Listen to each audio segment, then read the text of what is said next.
Welcome to For Impact, the charity podcast. We're here to give voice to the sector and talk about the taboos and challenges holding it back and what we can do about it. Our topic today is the funding freeze. What is going on with the number of major funders pausing or spending out funds at the moment? I'm Felicia Willow, a consultant and interim CEO, also known as the Mary Poppins of the charity sector. I work directly with charities on governance, strategy and change, and increasingly look across the sector to address the systemic issues that hold For Impact organisations back. I'm joined by my co-host, Chris Pitt from the Benefact Group. Thanks, Felicia. It's great to be here again.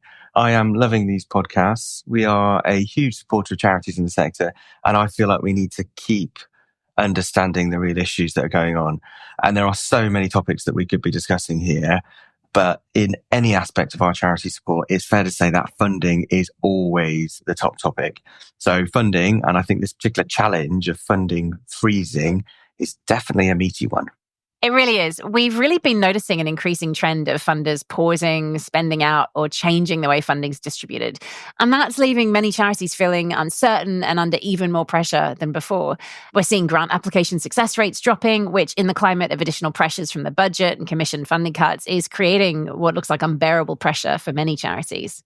And it seems to me that the reverse should be true right now. Surely, funders should be stepping up and doing more rather than less. Yeah, just like they did during COVID. While some funders are being responsible, it's really clear that there are funders out there who are behaving very badly. They're not distributing their usual levels of funding, they're not communicating, and they're generally going about it all the wrong way.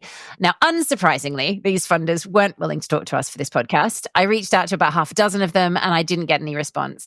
I also reached out to the ACF, the Association of Charitable Foundations, but I got resounding silence in response, which I think is really disappointing because this was an opportunity for them to share their perspective and justify their decisions, what's going on for them.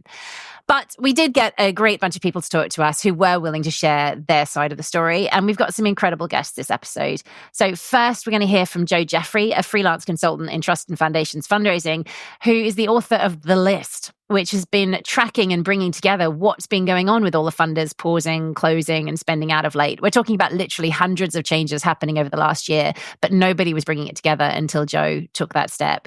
Next, we're going to talk to Anand Shukla, the CEO of the Henry Smith charity, a major funder. That charity is currently paused for applications, but as you'll hear, Anand and his team are really managing this process in a thoughtful and transparent way. So there's a lot for other funders to learn from this, I think. And finally, we'll hear from Helen Gray, Trust Director for the Benefact Trust, who brings her perspective on what funders can do to minimize disruption for charities while continuing to deliver impact. Let's dive in and talk with Joe.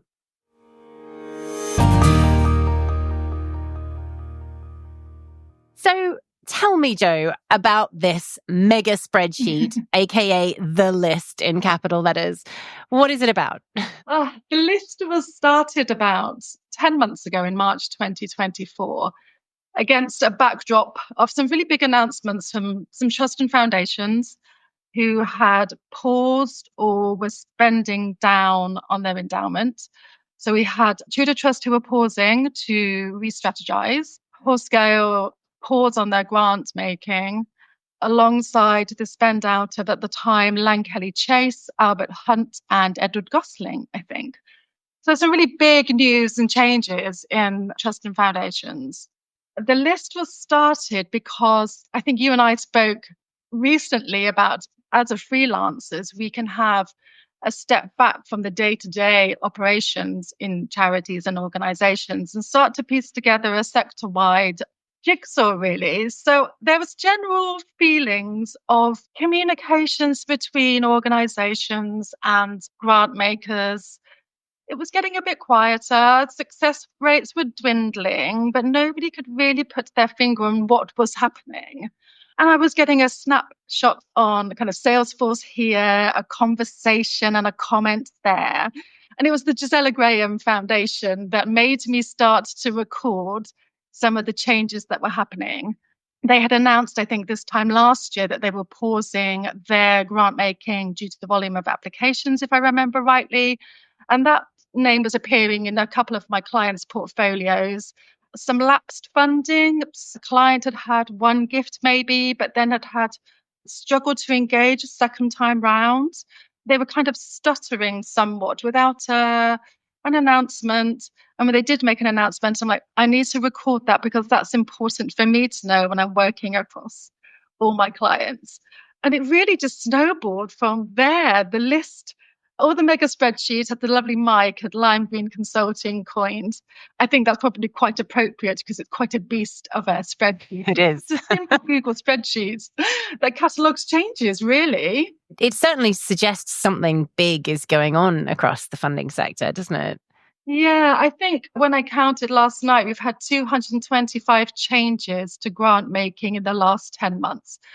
So it's quite significant. It's not unique. So there's not 225 trusts and foundations because the cataloguing has kind of snowballed as we've recorded information. So not just from pausing and spending out, but re-strategizing. We've got ones to watch, ones that have closed their grant windows early or not at all. It seems to indicate the shifting sands that were felt operationally, but not really recorded anywhere. Yeah, absolutely. What are you seeing? I mean, I'm hearing a lot of this stuff as well. I don't work in fundraising, but I'm seeing a lot of organizations really struggling with income. There's a lot of different complex factors going on, but when you look at the grant particular environment, I'm seeing this concern and worry. What are you seeing in terms of the impact of all of these closures and pausings and spending out on your clients? I think for the smaller organizations, particularly, but not limited to, even larger organizations with bigger fundraising teams, are having to pivot very quickly to manage these shifting sands. We sometimes get very short notice of an opening of a window or a closing of a window. And when you've got one member of staff managing, 5 income streams and trust and foundations happens to be one of them, the impact is actually quite large. You have to stop, in some cases, the work you had planned for that week. And it happened recently in the last probably quarter of last year that a grant window was announced and people had to pivot and to make time for a very complicated application form to be done for not a huge amount of money. So obviously the list is just a statement of fact. It doesn't have any judgment in there about whether what's happening is right or wrong. But what do you think funders maybe could be doing better to mitigate the impacts of what's happening? I think the most frustrating thing for me is the lack of communication, actually. When it comes to, we could talk for hours about the whys and the wherefores about why a trust and foundation is having to close. And I think the bottom line is that we very much understand that the volume of applications is having a huge impact on the grant maker side. I think that's a given that we absolutely understand. But I think what's frustrating for us is the lack of communication when it comes to having those decisions made when an open grant making program might be happening again, what the priorities are going to be. There's certainly some kind of twilight zones of trusts and foundations that have closed that we have no idea what is happening. And that's not always the case. There's some really great good practice examples of how to communicate with fundraisers in the time that you're pausing. The Robertson Trust have been exceptional in their communication. They paused last year, I think last summer, but kept their social media and their website up to date about the plans that they had coming forward and what their grant making was going to look like. I think that's my biggest frustration is the communication from grant makers' side. Yeah. And it was interesting, actually, in setting up this podcast. Obviously, I reached out to a lot of the organizations that have not had great communication. And naturally, they're not the ones appearing on the podcast because they haven't responded to the invitation to be involved. So we haven't managed to secure one of the, the really wrongdoers, I think, in this. Obviously, we are talking to a couple of CEOs of grant-giving charities, but it is really clear that there's a lack of interest in that external engagement. And it just really seems interesting to me that this work that you're doing has been picked up by someone, you're an independent fundraising consultant. And I completely agree that as consultants, we absolutely step back and see the patterns that are happening, the bigger picture. It's why I started doing this podcast. But it feels like there are organizations out there that could have coordinated this. So one of the funders themselves could have, or people like ACF, IOF, IVAR, one of the infrastructure organizations. I invited ACF to be on the podcast, but got complete silence in response. I feel like they're there to do this kind of work. So what do you think about this? Why do you think there's such a gap on this? Well, it's really hard to know. I mean, the power dynamic that exists between grant makers and grant seekers is perpetuating with kind of information flow, I think, a lot of the time. And I just don't think it serves the usual audience. I mean, I set up the list because I wanted it to be a reference document that all fundraisers could use. It was timely, it was up to date as much as it can be. It was accessible. I didn't want it behind a paywall. I didn't want it wasn't monetized in any way. I wanted it really as a reference point. I felt very passionately that fundraisers should have access to good information so they, can inform their boards, can inform their senior management. They can pivot their strategy and manage their workflow on a day-to-day basis. This is really important because it takes a lot of time to put applications together. They're well thought out. The fundraiser is a crucial part of the, staffing structure. They know about finance and budgets and service deliveries and stories of the clients and beneficiaries. It's a really joyous place to be, actually. But I just feel like that was the crux of the list, really. I just wanted the information to be out there. And then the wider briefing note on Golden Ponds came because the general narrative was actually there's a lot of money out there. There's lots of grant making, but there was a mismatch between what was being said and what was being experienced. I really wanted fundraisers not to feel so isolated or not so alone in their experience of fundraising at a very tricky time. The landscape has changed significantly since the pandemic. And I wanted some paperwork somewhere to reflect that, because without that, we can't make informed decisions. I've seen fantastic reaction to the list on LinkedIn. I think that, what you've set out to achieve, you absolutely have. It's being referred to everywhere. It's really managed to get out there. What is the reaction that you've seen to the list? Oh, it's just been amazing. I mean, although I might be the face of the list, I think the joy has been how much it's been a collaboration actually between everybody in the sector. I get regular DMs and tags. I get sent information to share. I think it's been a real coming together. It's just been wonderful. And I think there's a real passion behind, some collective voice when it comes to these changes. And I think because of the dynamic that exists between grant makers and grant seekers, lots of fundraisers don't feel like they're in a position to challenge or to question or to follow up, what's happening. And I think that goes back to the communication. I think bottom line is we just want to know, that we could talk about whether or not it's the right thing to do or not. And that could be a whole podcast in itself, to be honest. But if you're going to make that decision, then communicate well with us and often. So we know, because, small charities are really struggling with their resources. And it just helps us on a day-to-day basis to manage our workflow and our cash flow at the end of the day. Yeah. Which is under huge pressure with all the changes and the impacts. And I mean, there is an element that I think some of the organizations that have completely shut up shop while they do their strategy or while they do their rethink, there is part of me that finds that a bit inappropriate, because it's one thing if you've continued to spend, if you've done something else to make sure that people are supported is one thing. But if you just shut up shop and you don't communicate, I mean, no charity has the luxury of doing that. You think about how we had to react. Exactly. There's no parity, is there? I think there's no parity. We couldn't. Organizations just can't shut up shop, can't shut down service delivery at a time when it's very much needed. We are seeing demand going through the roof from most charitable organizations. And the thought of closing down to re-strategize is just something that we couldn't even fathom. So no, it doesn't. It feels very unjust and very unfair, in my opinion. But because demand is too high. Yeah, it does. It feels like a luxury that the average charity doesn't have. A bit like during COVID, when we had but you could furlough all your staff, and it's like right now we are needed more than ever. We need to adapt. We need to be reaching people in harder situations, not putting everyone on furlough. And I think this is always the challenge, isn't it? The sector has so many different pressures on it. But to have, members of our sector, grant these places, these people are organizations, these are charities as well, just like us. They're registered charities.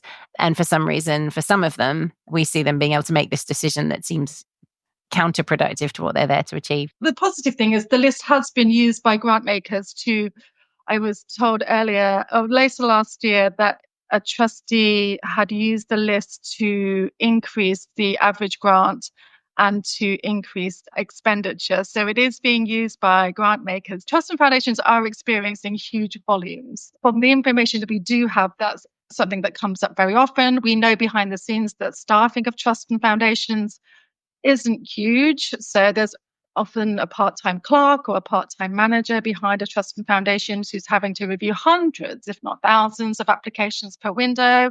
So we understand that it is particularly tricky at the moment.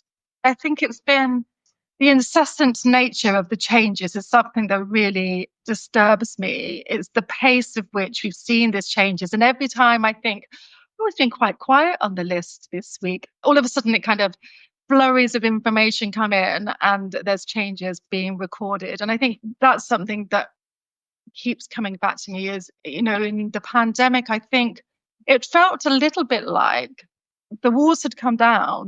There was joint funding, there was emergency funding, there was quick Unrestricted. turnarounds. And now I find, unrestricted. I learned nothing. Absolutely. It was so good. And now it feels like not only have the walls gone up, I say this quite often, not only have the walls gone up, but the turrets have gone up on top. It feels like there's been a movement away from free-form case for supports, where you could just submit a full page of the covering letter, to increasingly complicated application forms with character boxes or word boxes and word counts. It just seems to be more complicated than it was 4 years ago, and for not huge amounts of money, sadly. So what's next for the list? Well, we've got an exciting collaboration with the University of Manchester, who approached me after seeing a LinkedIn post, I think. They offered to collate some information. It's very much a snapshot of the financial loss of the grants to the sector at a given point. So it will mean one of the students, I think a PhD student, is taking a deep dive into all of those Charity Commission websites and accounts to quantify really what this has meant for the sector. I mean, NPC did a great report last year, The State of the Sector, that talked about how much, not just trust and foundations, but additional income popped up public sectors. And I think it was something crazy like 2.4 billion. It was quite significant and probably underestimated, actually. They did a great job in putting it together.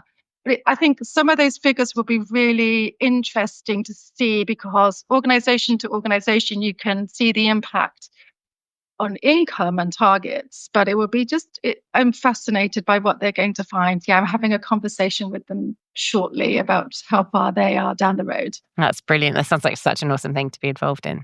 Oh, yeah. And it's great. I mean, it's just, there's no money to do this. This is just them using their resources to help. I think that's been really great as well. Everyone's collaborating together to try and put pieces of information together. That's what I love the most about this sector, though, to be honest. It's as consultants, technically we're all competitors and nobody behaves that way at all. It's so collaborative and all motivated by this genuine care about the sector and how to make it more effective. So it's such a privilege to be in it. Absolutely. I think, I want fundraisers particularly to have a voice, even if they feel like they haven't got one or can't come forward with one. That was Jo Jeffrey, a freelance trust and foundations fundraising consultant. Now we're going to speak with Anand Shukla, CEO at Henry Smith Charity.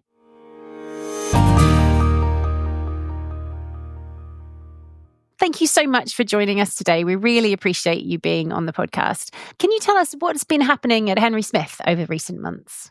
So in the last year, the Henry Smith Charity, which is a grant-giving foundation, has changed its strategy and will be launching a new program later this year. To prepare for that, we closed to new applications in the middle of 2024. And I think that's why one of the reasons you've asked me to come onto this podcast to discuss that. Absolutely. We really wanted to get a kind of a view from the other side, so to speak, because many funders have paused grant making recently. So could you just walk us through the rationale behind this decision at Henry Smith? Of course. So there's a few things to bring out. So the first is that we have a grant giving budget that we put into the sector every year. Last year, in 2024, that budget was 42 million. All of that budget was distributed through grants in 2024. So even though Henry Smith closed to new applications in the middle of the year, we actually assessed a full year's worth of applications within what was a 9-month period. And we actually awarded a full year's worth of grants. So that was very important to us, because while we decided to have a period between closing down the old grants program and opening up the new one, what we wanted to do was to ensure that the flow of funding to the sector remained uninterrupted. So the entire grant giving budget went out in 2024. And what's more, we also gave bridging funding to organisations whose grants came to an end in the period that we were closed. And that put an additional 11 million into the sector. So we spent 11 million more than we would have done in a normal year. As we come forward into 2025, we'll be opening a bit later in the year. And what we are going to do is, in the next few weeks, announce funding partnerships with other funders to cover the period that we're closed this year, so that by the end of 2025, our planning is that the amount of money that Henry Smith puts into the sector would be similar, if not identical, to what we would put into the sector if we hadn't closed to new applications. So the flows of funding to the sector will remain the same, even though we are transitioning between strategies. So that's the first point that I think is worth making, that the amount of money going into the sector from Henry Smith in 2024 is the same as it would have been, plus the additional 11 million, and it will be a similar amount in 2025. So then coming on to your question, which is why did we pause? I've worked in many other organisations where we don't have the luxury of pausing, so why is a funder pausing? And I did take some persuasion, actually, when we were discussing how best to transition. This is the first time I've ever worked in a foundation. Most of my career I've spent in charities, service delivery charities, research and policy charities, influencing charities, campaigning charities, where we haven't been able to do this. I was persuaded that because the changes that we're bringing into the way in which we do grant making are so fundamental, we needed some time and space to be able to do those. We're going to be working more relationally. We're going to be operating much more as a strategic grant maker. And our experience before my time, when we changed strategies last time, was that we gave 6 weeks between closing down one strategy and opening up a new one. And there wasn't the time and space to prepare and bring in the changes that we wanted to bring in. So I was persuaded that having a period of months rather than weeks to introduce the new strategic framework was important. But the condition that I laid down was that I wanted the flows of funding to the sector to remain the same. So that was the logic behind the approach that we've taken. I think it's such an important point, and I wish that was the case with all the funders, but of course, I think the ones who haven't taken this approach were the ones who didn't agree to talk to me on the podcast. Can you tell me, how will your new strategy address challenges in the funding landscape? It's really hard out there at the moment. So as a funder, what are you going to be doing to really address some of these challenges? One of the things which I touched on earlier is working much more collaboratively with other funders. So we will, in the next few weeks, be announcing new funding partnerships with other funders who work in similar areas to us. And this is something that, yes, we're doing in this year of transition, but could be something that becomes more part of our established practice. And I think it's very important, if you are an organization, let's take my example, working in the early years, 10 years ago, and you are submitting lots of funds to funders with similar criteria, but all slightly different and all slightly different application forms, that's quite a big overhead in terms of your time. And if you have funders working in similar themes, similar program areas, collaborating on, say, pooled funding programs or whatever it is, that, in my view, should make life slightly more straightforward for organizations that are applying. So that's one of the things that we are looking at to support organizations. Another big change to how we currently operate is that we're going to have capacity building funding, or Funder Plus, as part of our new model. And as well as giving organizations revenue funding to do the great work that they do, and we will continue, by the way, providing long-term core cost funding in the way that Henry Smith has done for many, many years. We'll be providing dedicated funding for organizations to strengthen in areas that they choose, if you like. This isn't going to be mandated by the funder. So whether it could be governance, it could be fundraising, it could be social media, it could be technology. But we will provide that support so that at the end of a grant funding relationship, the organisation should be stronger than it was at the beginning. So those are ways in which we're looking to support the sector with the many challenges that are out there. And I'm sure there'll be lots of other ways as well. But those are kind of two big initiatives that we'll be doing as part of the new strategy. I am a huge fan of Funder Plus. I think it's so important because it's so hard to get money for those kind of things. Now, obviously, I would say that I work in organizational effectiveness and governance and strategy, but it is the thing that so often organizations are not resilient. They can't get through crisis because they haven't had that kind of funding for that kind of work. So I think it's such an important thing to be doing. Now, obviously out in the sector, there's a lot of fear, there's a lot of frustration, there's concern, all of these, the list that Joanna Jeffrey put together, which sets out this broader landscape that we're seeing of a lot of funders doing this at the same time. So you see a lot of charities are getting very worried, concerned, angry even. And I think that's the thing, that pausing does create this uncertainty. And obviously you made the point that you have spent the same amount, you've done the bridging funding. So I think there's a lot there that you've done to address that from Henry Smith. But how did you communicate this decision? I think that's one of the other things that comes up a lot, that we don't always get the best communication from funders, and that contributes to that uncertainty. So what did you do at Henry Smith around this? Yeah, and I think that point about poor communication is a fair one. What we did is that we announced that we would be pausing to new applications a month before the deadline. So sometimes, funders will have different views on this. Sometimes it's not, you don't get very much notice at all.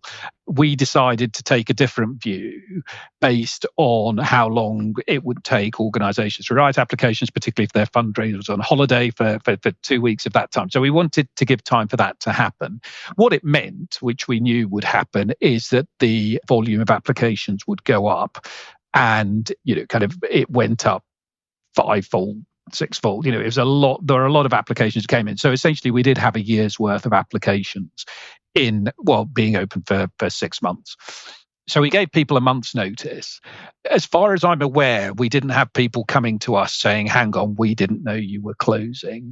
We got the word out there. We communicated it proactively. It may have happened, but I didn't get any complaints coming to me. So that notice period of 4 weeks plus the bridging funding was our way of approaching the transition. We'll be doing a learning exercise at the end of this period when the new strategy is up and running, and see where we could improve. But from our point of view, the trustees were very clear on this. I was very clear on this. We wanted to behave responsibly. And this was our judgment of what behaving responsibly looked like. Absolutely. And I think that's sometimes where that frustration comes from in the sector, because there is this luxury of being able to close. If you've got service users coming in every day, you can't do that. We all went through that during COVID, seeing businesses be put on furlough when charities didn't really have that luxury. So yeah, I think that is really important. I mean, it's funny. One of the things that I felt at COVID was there felt like there was a bit of a change in how funders and charities, grantees kind of work together.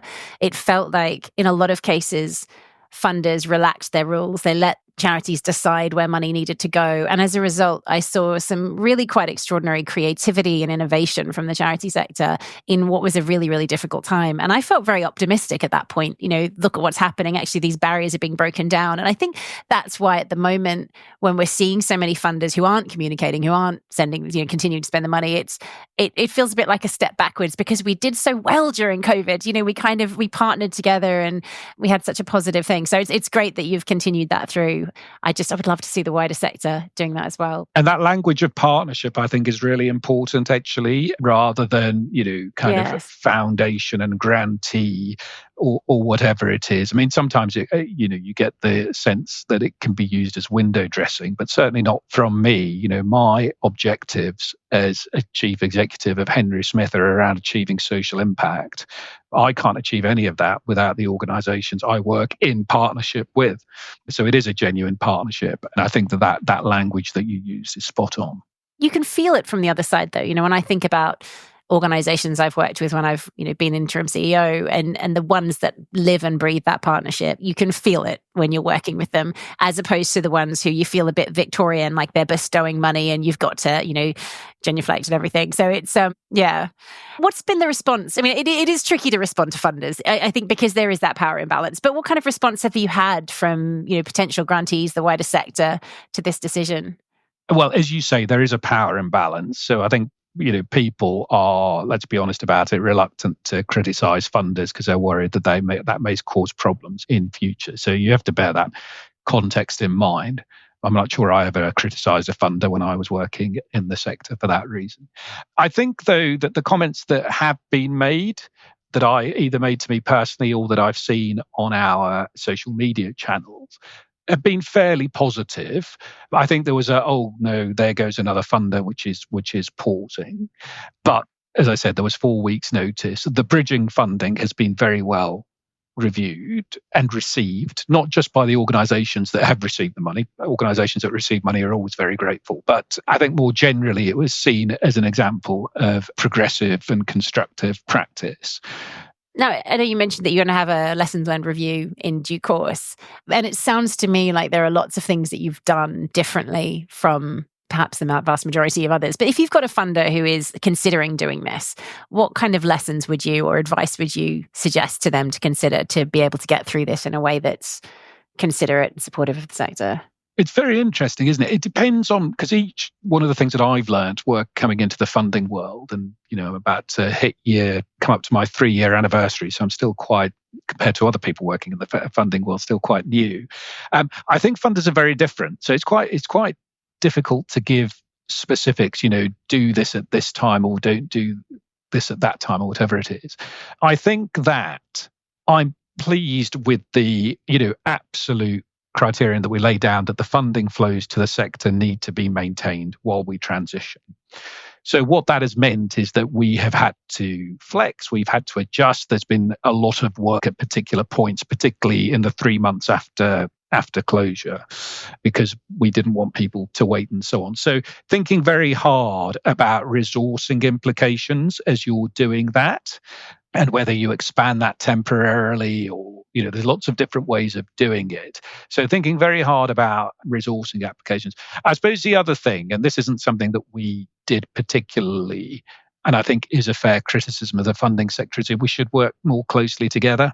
Actually, funders like, actually not so much Henry Smith, but there are funders who encourage collaboration between organisations applying for funding, and there's a little bit of Dr. Heal thyself.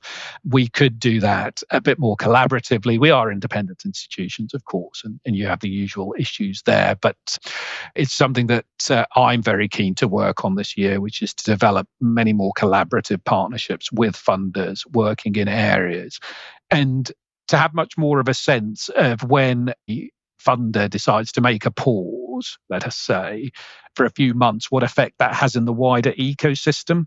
Because the word ecosystem gets used a lot. I've never seen it, actually, and I think some work needs to be, it'd be good to do some work on that. So I think those are the two reflections that jump to mind. One is think very carefully about resourcing. Well, 3. The first is we have a duty, in my view, to maintain funding flows to the sector at any time, let alone at a time that is difficult like this. 2, if you're making adjustments, think about your resourcing carefully. And then 3, let's see what more we can do as a foundation sector to collaborate.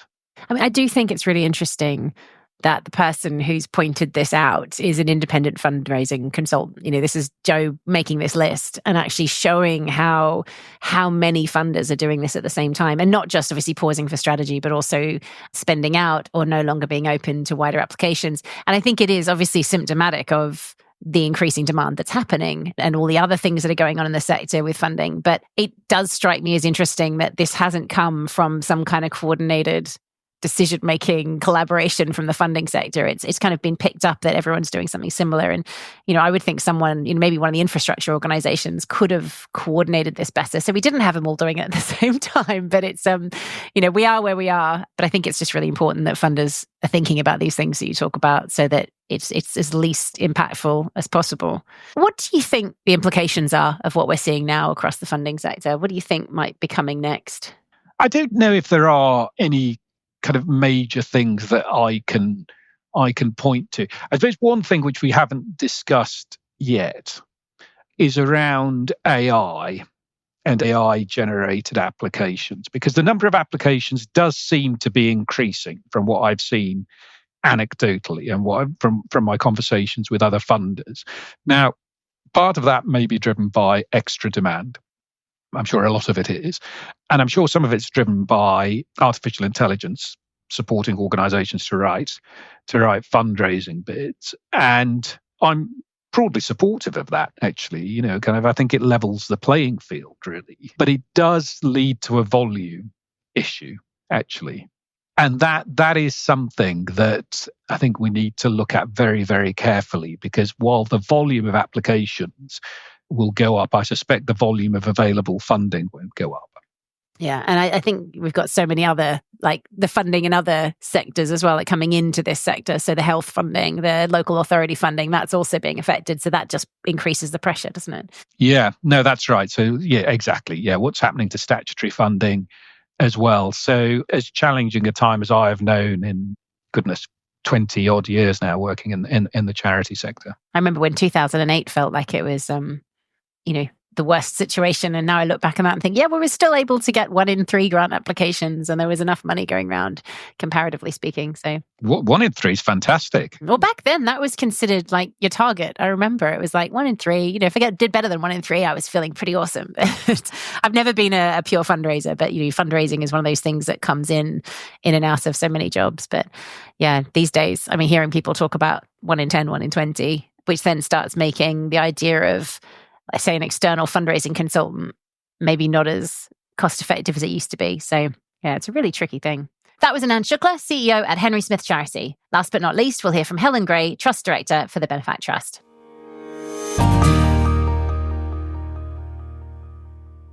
Thank you so much for coming on the podcast to talk to us. You are not one of the funders who have closed or paused your program, but it's just really useful to have you on to just get a bit of a perspective about what is going on for funders at the moment, what's happening, and how maybe funders can respond to that more constructively. So can you tell us, what are you seeing in terms of what's happening for funders at the moment? I think there is a lot going on. And I think one of the things that funders do seem to be facing almost universally is a huge increase in demand for support. And there's lots of things I think that are driving that. But just looking at Benefact Trust, between 2022 and 2023, we saw a 45% increase in the number of applications coming to us. And there are some reasons for that. We had new programs and there was a sort of a smaller uplift last year.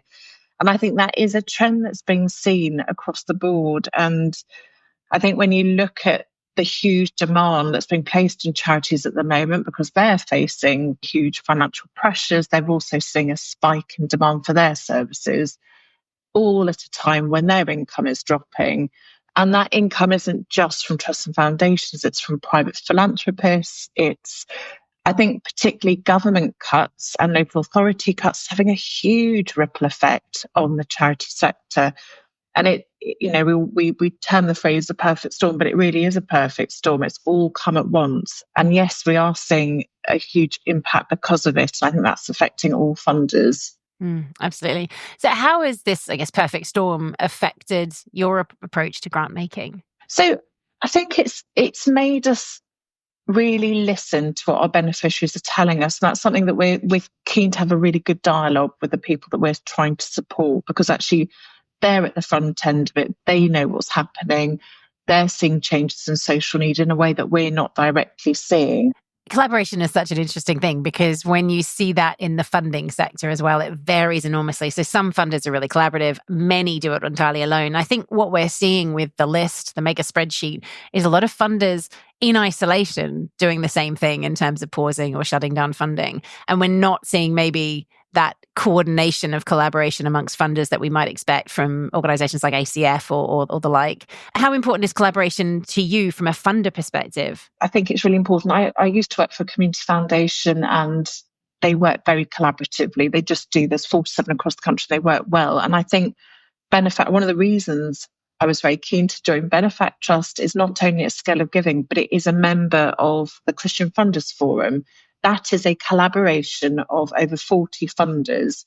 We all have a similar ethos behind our giving, but we are all distinctly different. And yet we all have a real appetite, I think, to work together, to share best practice, to co-fund initiatives where we're able to. So the Big Give is a good example where a few of us have come together to set up a pot of funding.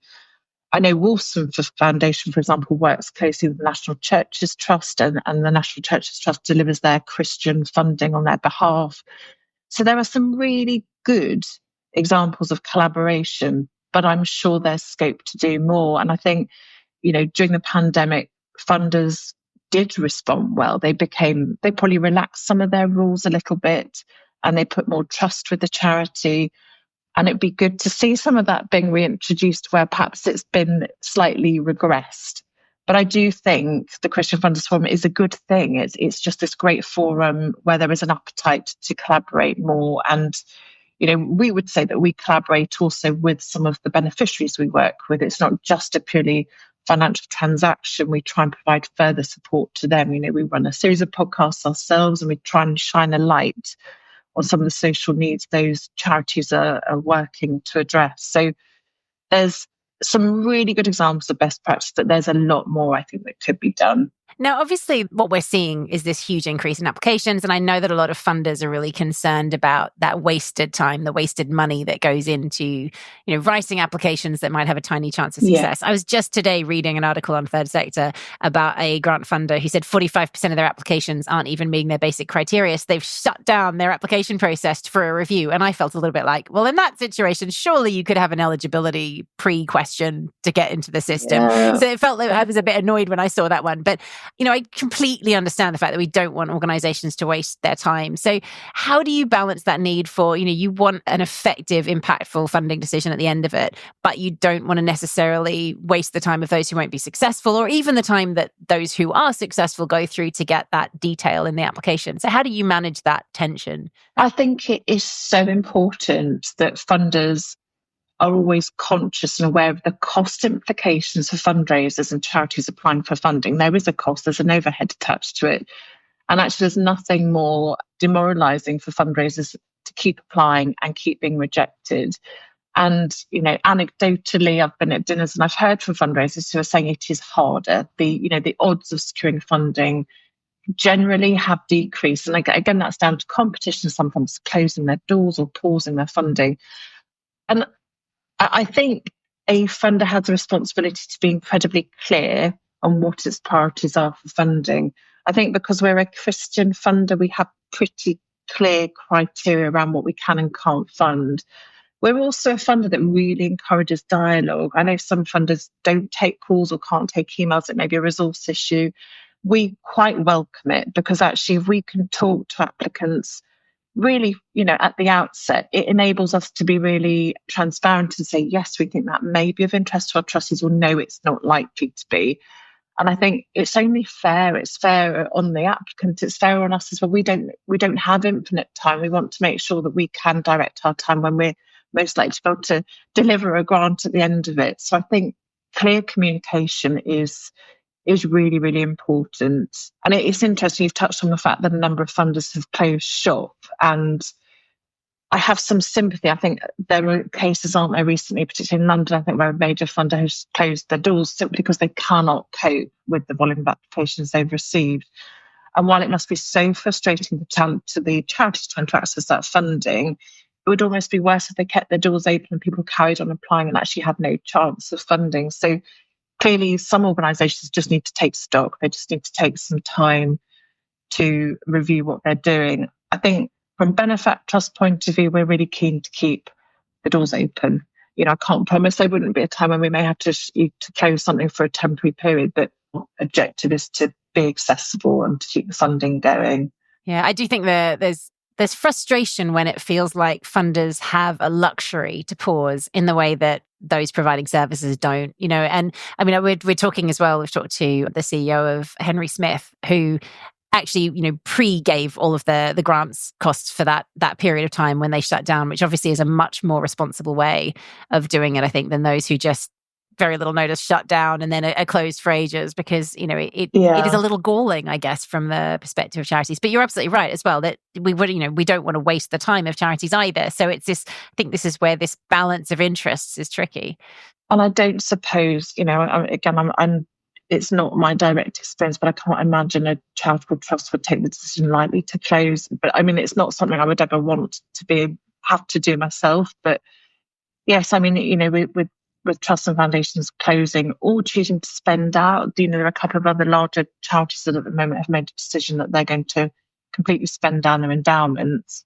The reality is that although there are new trusts and foundations coming on stream every year, at the moment, I can't quite see them making up the shortfall of some of those larger ones that have made the decision to really close. And having worked in a previous role where I built up endowment and very much the principles about long-term giving, I do feel quite sad when I see historic trusts and foundations make a decision to close. But clearly, there are good decisions behind it and rationale that I'm probably not, privy to. But again, from a fundraiser's perspective, it's a bit challenging to see some of those things closing.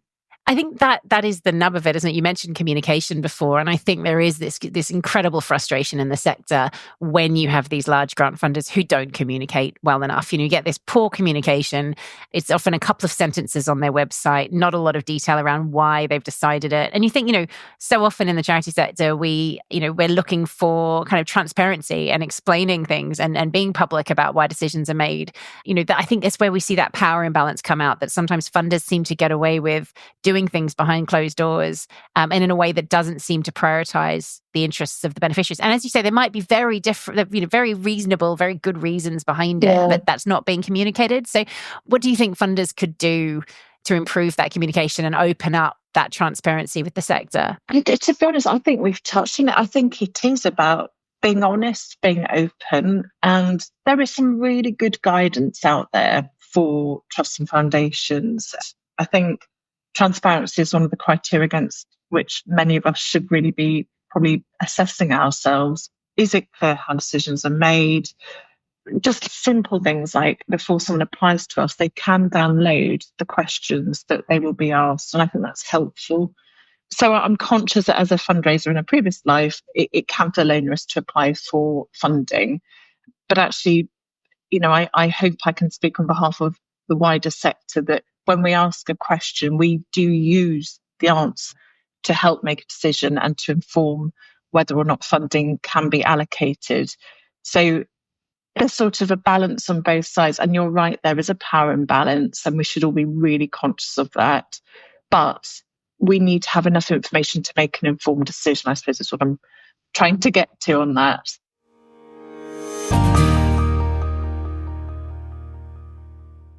That was Helen Gray, the Trust Director for the Benefact Trust. Well, massive thanks to all of our guests, particularly Helen, our ultimate owners of the Benefact Trust.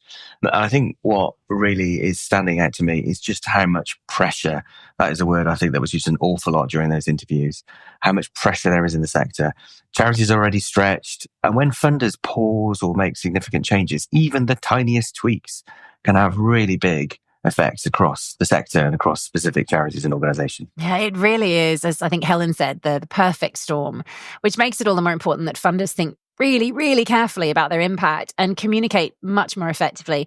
And I totally understand that other perspective. Funders don't want to be rejecting thousands of applications. They don't want that time wasted.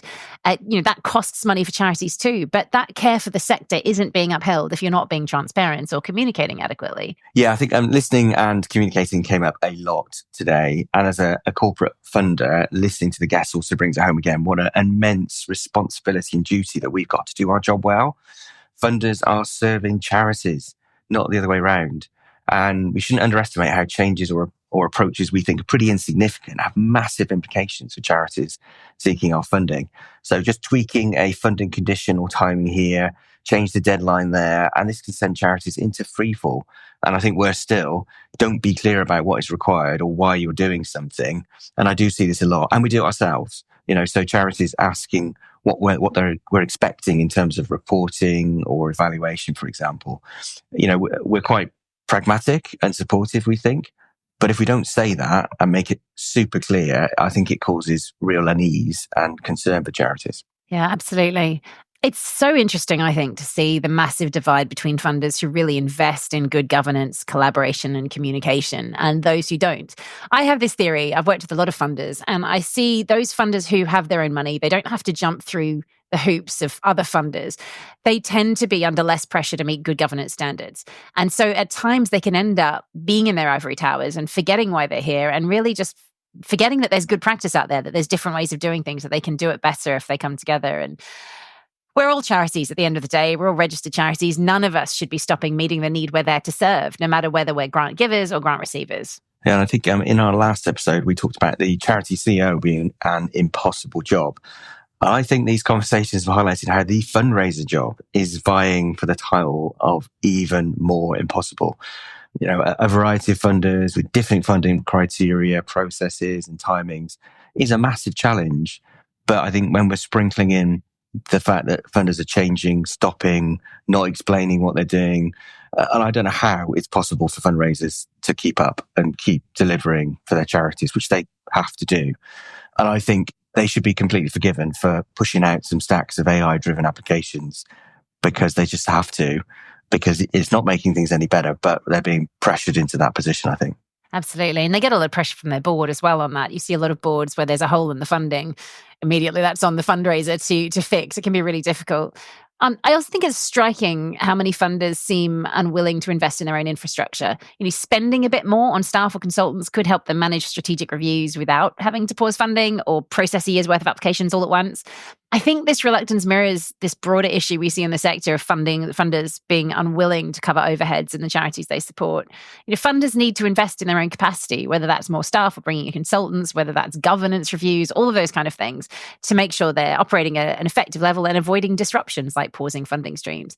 And I have to say, it's one of the things I find most galling. As a strategy consultant, I'm constantly working with charities doing strategic reviews, and they have to continue to deliver their complex services. They don't get to stop and shut down, arguably in significantly more challenging circumstances. Yeah, I think maybe it's an obvious conclusion that we knew we were going to come to, but the overall takeaway is that the sector is under massive pressure. Both funders and charities need to work more closely together to get through this. So that communication, that transparency, that mutual support are the things that will make this situation better. Completely agree. So thanks to all our guests, and thanks to all of you for listening to For Impact, the Charity Podcast. See you next time.